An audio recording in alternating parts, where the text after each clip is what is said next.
باش ئەو بۆ هەفتەیە کە چێمانم گرتەوە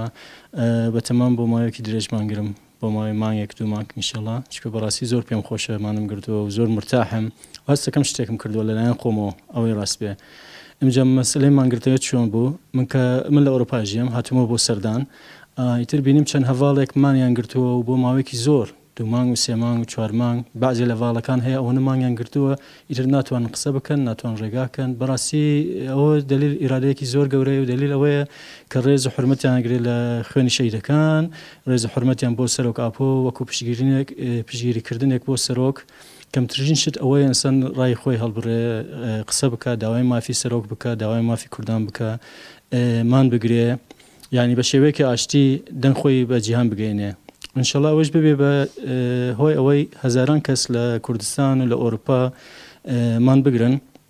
کە دەنگی خۆیان بە سیاسەتمەنداری وڵاتەکانی تر و دەوڵەتەکانی جیهان هەمووی دەنگیان بە ڕێی عام عالەمی بگا و تەسیر لە چۆن بڵێ هیومن ڕایت تەسیر لە مافی مرۆڤ بکەن کەینیش تەبگەری ئازادی کۆمەڵگەی کوردستان ئەوەی کە لە خانەقین هەڤاڵێکمان دەستکردە ڕوژی گردن وەکو پشتگیریک ئەرا ڕێبەر ئاپۆ کە لە زیندانە وەکو نامەیەک ئەرا جیهان گشتی وەک ئەو باقی هەڤاڵەکان بەردەوام بینە ئەرا ئیکارە ئەرا ئینامە ئەرا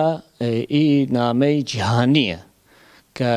وەکو تەبگەری ئازادی چەک وەدەست نییە دەسڵات وەدەستیەو نییە بەڵام گشت هەڤاڵێکی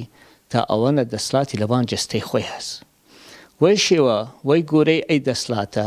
توات نامەگەی بنارد توات هەڵوێستی بوود توات جیهان گشتی بزاند ئەنەو چه زڵم و تعدایك جیهانیە خەریکە کریە دەبان ملەتی کورد ئەراوە تەبگەری ئازادی کۆمەڵگەی خانەقین پشتگیری و دەستخۆشی لە هەڤاڵ لە هەرۆکەت کە ئەی کارە کردی